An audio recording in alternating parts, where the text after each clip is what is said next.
The Borg are returning. Yes, I said it. Now listen to this theory and it might make sense.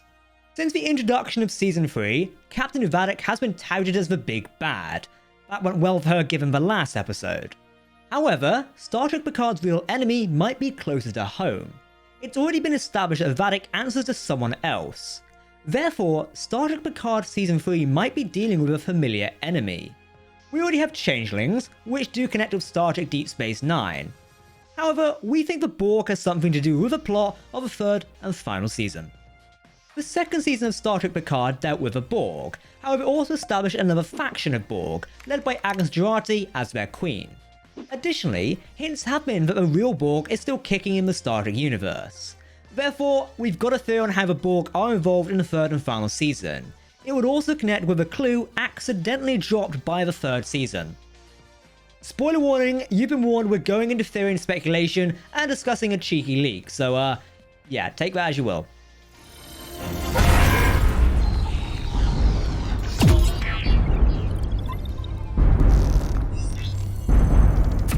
We are Borg. Okay, as always, please let us know your thoughts in the comment section below, because if you're talking about Star Trek, then we want to hear about it.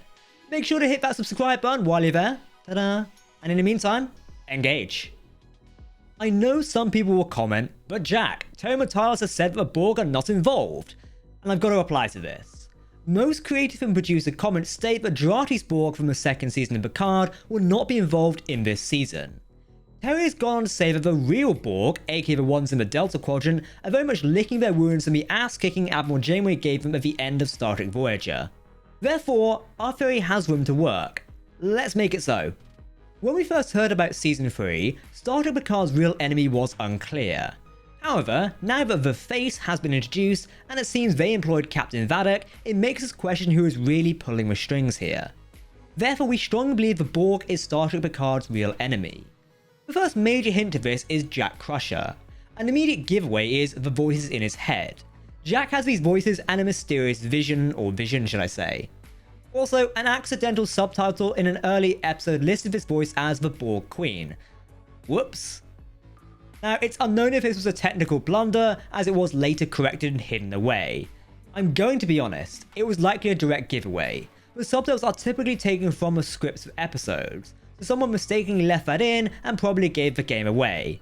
Still, let's look at other evidence that points towards this from a story point of view and not an external factor. Another theory concerns Jean-Luc Picard's original body. It has been revealed in Star Trek Picard that someone has stolen the body from Daystrom Station. Vadic had a hand in this. Therefore, if she delivered this to her actual employer, who the Face seems to represent, or is, maybe we'll know. But we know she never did that, it was still on the Shrike when it got blew up, so who knows. We then return to Jack, and the villains needing him or his body to complete their plan. A running theory that wraps these 2 points together is there's something in Jack's blood. Jack Crusher is the son of Jean-Luc Picard. As Captain Liam Shaw put during episode 5 Imposters, Picard was once such a powerful Borg that they gave him a name, Locutus of Borg. Therefore, you've got to wonder if the real enemy is trying to do something Borg related to Picard's original body. They would need Jack due to his close genetic connection to his biological father. It's worth noting that Vadic commented that Jack was not meant for Beverly Crusher, perhaps another queen. This comment by Vadic would also mean why the villains may want Jack is not connected directly to Beverly Crusher. Though it definitely has nothing to do with Crusher's connection to Ghost or their son being a traveller, thankfully. I wanted to quickly touch on this. Before Star Trek Picard as a series came along, post-Star Trek Nemesis stories were told via books. Notably, one book series, the Destiny trilogy, regrouped our hero characters with crossovers and ships to deal with a devastating Borg invasion. The malevolent species launched attacks at various worlds that crippled Starfleet and many species.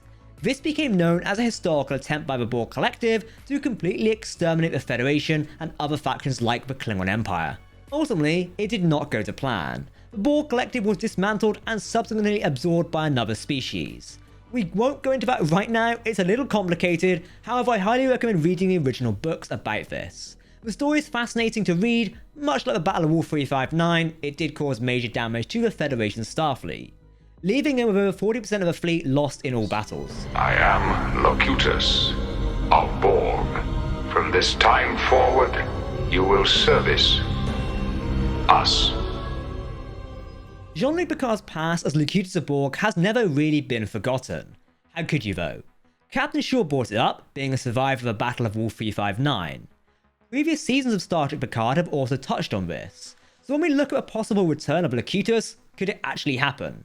If you need someone powerful to crush the Federation, call up one of your hardest villains that anyone has ever encountered.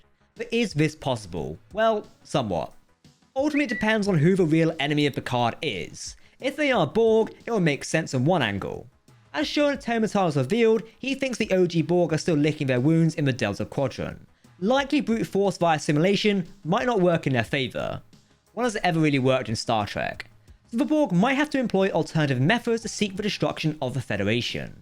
This could involve working with another species, like the Changelings. We could see a final battle between Jean-Luc Picard and Locutus of Borg. This would be a fascinating way to bind the stories of Star Trek The Next Generation together with Star Trek Picard, really the last generation. An enemy which Picard has never faced off against, but has haunted by his entire life. Part of me wonders if we'll see Locutus taking control of Starfleet ships, forcing Jean-Luc and crew to return to the classics. You know what I'm hinting at happening here. It's already been hinted at in the 6th episode of Season 3. I'm not going to say it for risk of being shouted at by Paramount PR. We've spoken about the idea of reintroducing Locutus of Borg. However, what if the goal is to have a new Borg leader? Hear me out here. We had Borg Queens, and the last OG Borg Queen was kind of crippled at the end of Star Trek Voyager. The pathogen released by Admiral Janeway might have killed her off for all we know. Regardless, it crippled herself and the Borg Collective. As such, a new leader could be needed for the faction instead of the Borg Queen. What about a Borg King? The Next Generation comic book, Hive, explored the idea that the Borg tricked the Federation into an alternate timeline and re-assimilated Jean-Luc Picard. He would once again become Locutus of Borg and reign over the Collective for 500 years alongside the Borg Queen. Eventually he recreated Data and sent him into the past to destroy the Borg once and for all. Now you might think this sounds a bit far-fetched, however the comic book series is partially written by Terry Matalas himself. It's written by both Brian Braga and Terry Matalas, and was published in 2010, just over a decade ago. I'd recommend reading the comic. We've stuck some screenshots in the video, but you might be able to find older copies around here and there, and IDW Publishing might have some stock still online. An idea that has been floated around is a hybrid species. We've already seen bits of this with Vadic's Changelings, due to their experiments at the hands of Project Proteus' operation. A set of changelings differ from those within the Great Link, such as Odo. However, what have we seen emerge between a changeling and a Borg? Basically a hybrid species. Think about it. Who would actually win if the Dominion encountered the Borg? The question has been on Trekkies' minds for decades. The Face, who appears to be Vadic's master, has referred to her physiology before, noting it's not as special or complex as she thought it was. Now, if you listen to how the Face speaks, it somewhat reminds you of the way the Borg view other species. Additionally, stating that if Vadic fails, she and her force's existence will become meaningless. What if the Face is some Borg hybrid with changing physiology? It could make sense and further connect with dots here. That, or the Face is basically the Borg Queen and communicating. We could go that avenue, I guess. I'm not sure. Unfortunately, we could also have the effect where the Face works with someone else, such as the Borg. Vadic's boss wants Jack Crusher, and likely who Picard's original body was delivered to. Therefore, this is Star Trek Picard's real enemy, or is someone else serving another? It's complicated, right? As for episodes 7 and 8, we don't really know anything about Vadic's master and the relation to a possible Borg threat, yet the parts are added together slowly. With Vadic's demise in the 8th episode of Picard, it means we're likely to see the Faces next week. Therefore, exposing a real villain of the 3rd and final season, given Jack's subtitle reference about the Borg Queen and the annoying cliffhanger ending of the Red Door, we can only hope that the penultimate episode actually deals with this. It is a little frustrating, you know? Fucking solid. So, are the Borg Star Trek Picard's real enemy? Who knows? Hopefully the upcoming 8th episode will shed some light on the mystery. We only have 2 episodes left of Star Trek Picard Season 3. After this week, there is not much to work with in terms of theory crafting.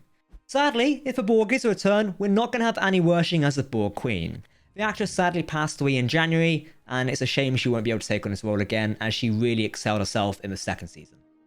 Now, there are a few more theories raging around about Picard's real enemy, ones we won't really go into today.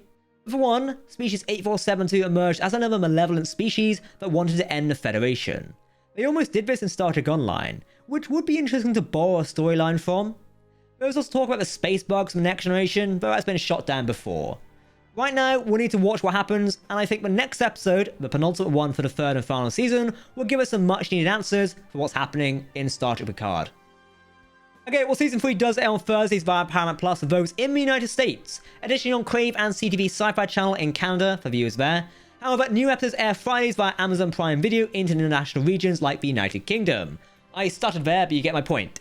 Paramount Plus also streams the episodes in select locations such as Italy, Germany, France, and the UK on the Friday as well, because, you know, we can't have things on the same day. If you want to keep up to date on all the latest Star Trek news, lore, and more, make sure to hit that subscribe button somewhere down there to never miss a video from the team here at Trek Central. You can also follow us on social media or join our community Discord server. For now, I've been Captain Jack. Thank you very much for watching, and we'll see you later this week for the penultimate episode of Star Trek Picard Season 3. Live long and prosper, my friends. Goodbye.